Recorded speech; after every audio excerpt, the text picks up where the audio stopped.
Chers frères, chères sœurs, merci d'être venus encore une fois de plus dans votre ambassade, l'ambassade du Cameroun, pour un événement, j'allais dire historique, pourquoi pas, exceptionnel. Il s'agit du lancement du processus d'informatisation de l'ambassade, comme on dit, de la plateforme de gestion de l'ambassade automatique.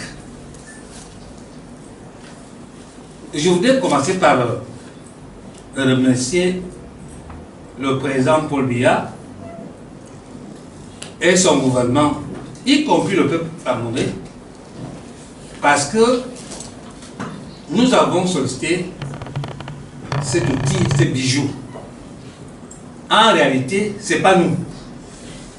C'est le président Paul Biya et son gouvernement.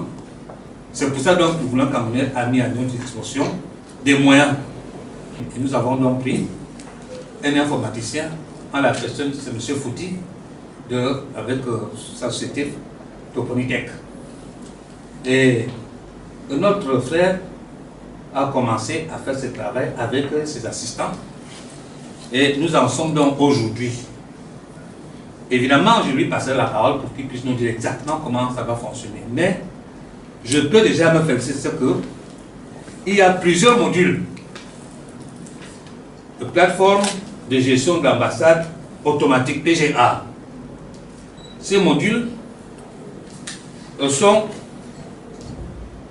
entre autres le module de gestion des finances, le module de gestion des ressortissants camerounais, pas seulement ceux du Sénégal, mais aussi ceux des pays que couvre notre ambassade, à savoir le Mali, la Mauritanie, le Cap-Vert, la Gambie.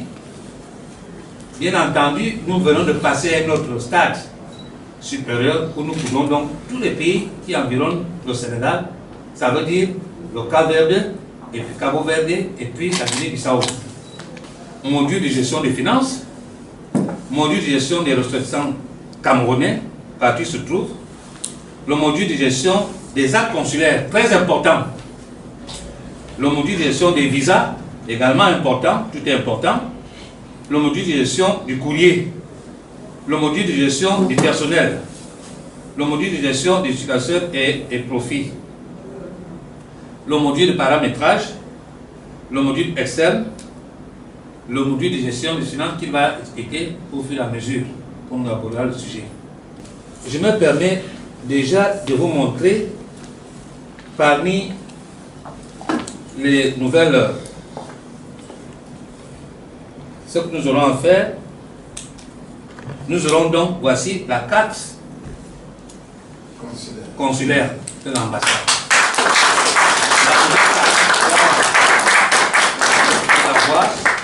On va passer la parole à M. Fouti pour nous dire un peu, en bref, comment ça va fonctionner, quelles sont les nouveautés de ces bijoux. Je ne veux pas être trop élogieux en nous-mêmes, mais je me permets de signaler quand même que nous sommes l'ambassade, je peux dire, parmi les ambassades, la première, à vouloir avoir un service informatisé automatique. Je vous remercie.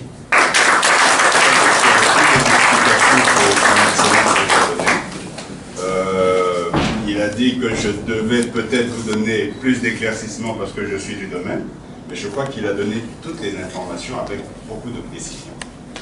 Voilà, donc l'objectif était tout simplement d'informatiser tous les services consulaires de l'ambassade du Cameroun. Qu'est-ce qu'on entend par là? Tout ce qui se faisait manuellement va maintenant se faire d'une façon automatique. Voilà, donc ceci apporte certaines facilités. Donc je vais beaucoup plus insister sur la pratique même de l'outil. En fait, grâce à la plateforme que nous avons déployée, les ressortissants auront maintenant beaucoup plus de facilité pour demander leurs actes consulaires. Par exemple, lorsque vous aviez besoin d'une carte consulaire, vous étiez obligé de vous déplacer à l'ambassade pour le faire.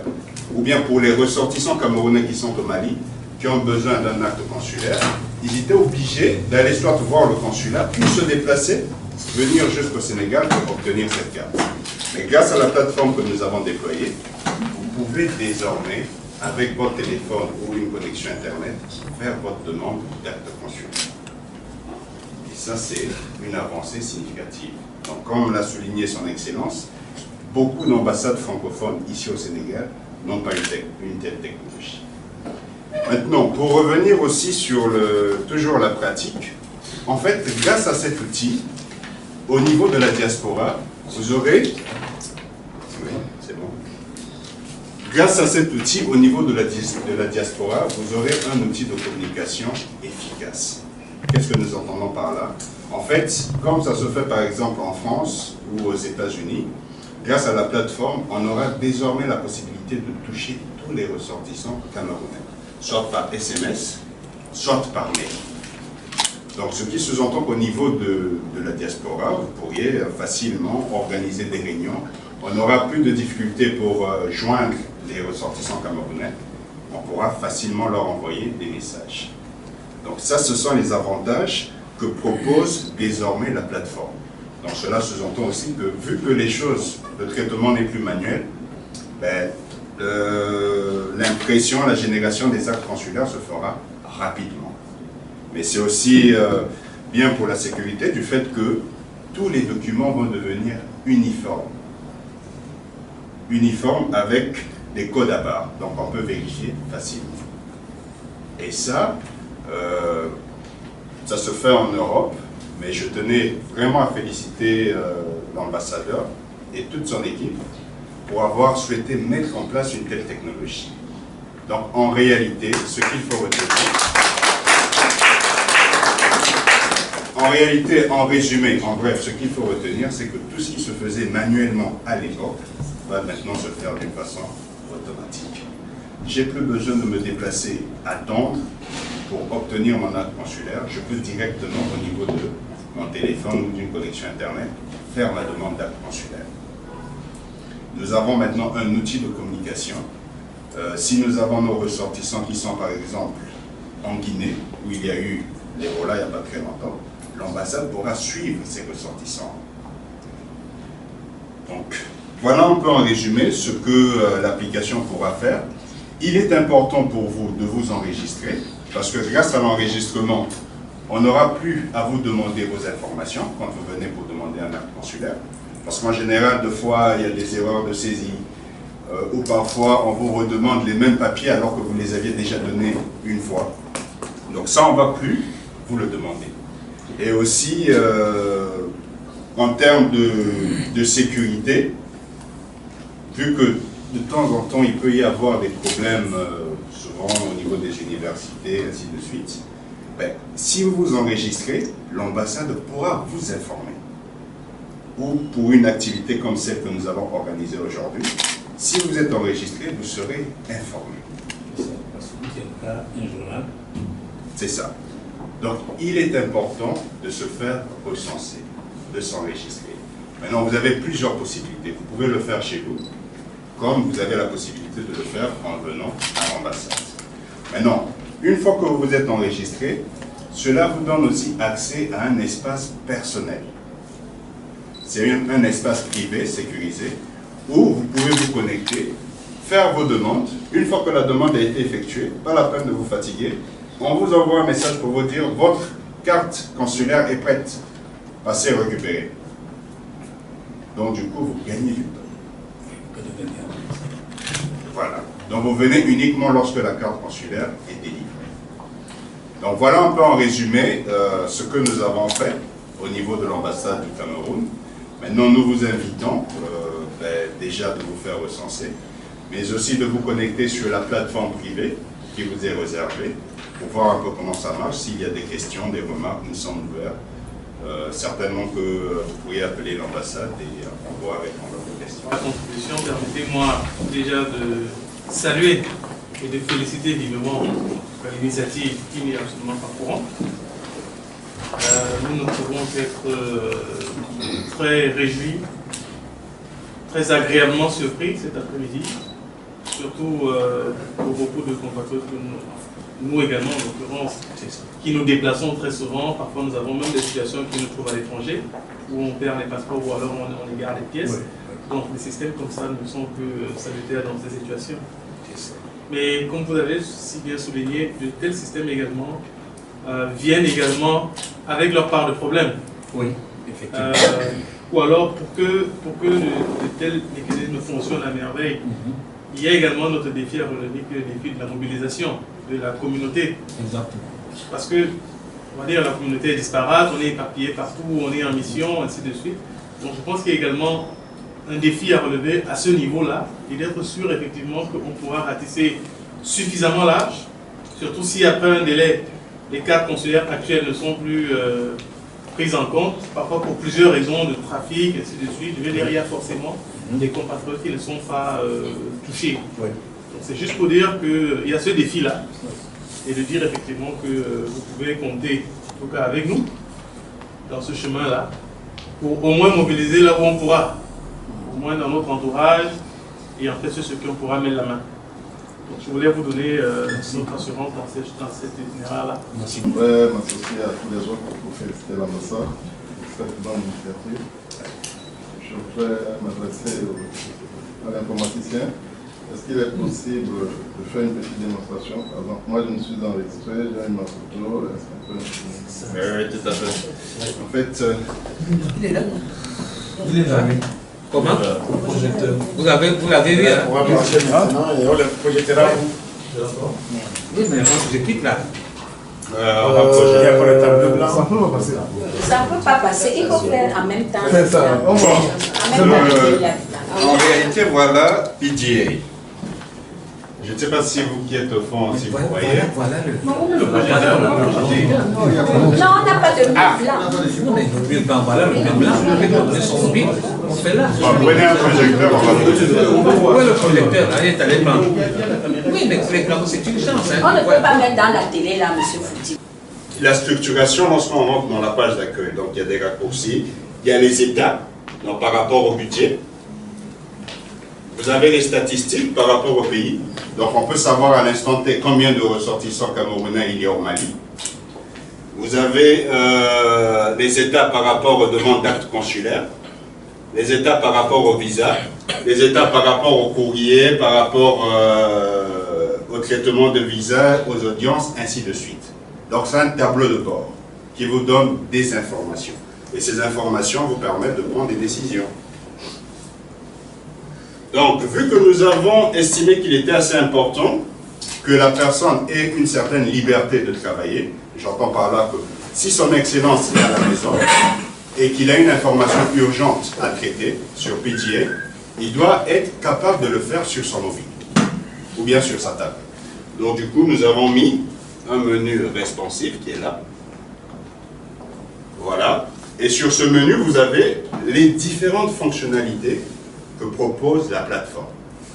Donc, comme l'a cité tout à l'heure son Excellence, vous avez la gestion des ressortissants, la gestion des actes consulaires, la gestion des visas, le module finance, les audiences, les courriers, le personnel, les paramétrages. Donc, chaque module, en fait, est constitué d'un dashboard. Le dashboard, c'est tout simplement le tableau de bord. Là, par exemple, je suis au niveau du module des ressortissants. Et tous les modules ont des dashboards qui se ressemblent. Ça, c'est pour permettre à l'utilisateur de se familiariser à l'interface. Et nous avons aussi mis, disons, des petits... Bon, ça ressemble un peu, comme je le disais, on voulait quelque chose qui ressemble à ce que les gens ont l'habitude de faire, un peu comme sur Facebook. Vous avez des informations pour indiquer, donner des indications à l'utilisateur. Voilà. Donc, une fois que vous vous êtes enregistré, en fait, ce qui se passe, c'est que vous venez à ce niveau-là. Vous êtes considéré comme juste un ressortissant, un utilisateur qui s'est enregistré. Donc, si je viens par exemple là, ici,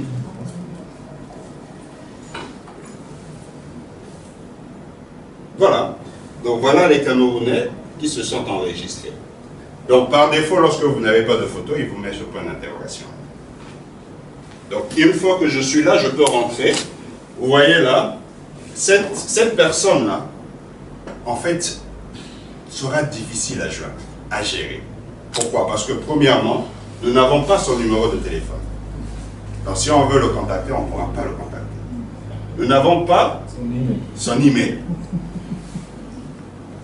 Donc à l'époque, c'est comme ça que l'ambassade fonctionnait. Parce que les formulaires qu'on vous fournissait ne nécessitaient pas d'avoir... C'est ça. Maintenant, les nouveaux formulaires, on vous exige de donner quelques informations. Voilà. Pour revenir sur l'email, une information assez importante. Lorsque vous êtes père de famille et que vous avez des enfants, que vous voulez faire des actes consulaires pour vos enfants, il faut vous enregistrer votre adresse email parce qu'il y a des enfants qui n'ont pas d'adresse email. Madame, vous partez déjà?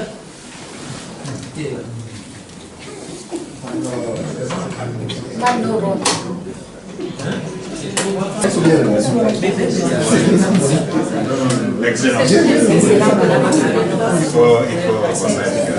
Alors, je vous remets, madame la conseillère, cette carte.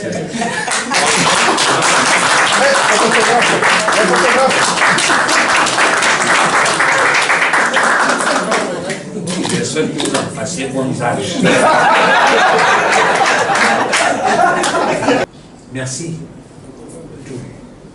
Monsieur le Président de la FEDACAMS, Président de CAMERS et les autres. Madame K, merci d'être venue.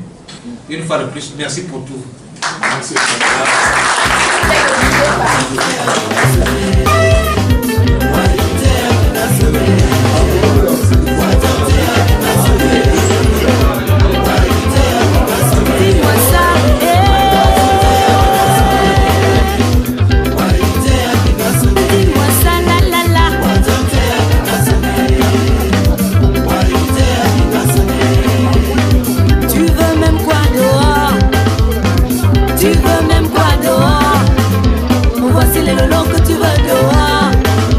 Voici les voitures que tu veux dehors. Voici le matos que tu veux dehors. Majanja que tu veux dehors. Jambonneau.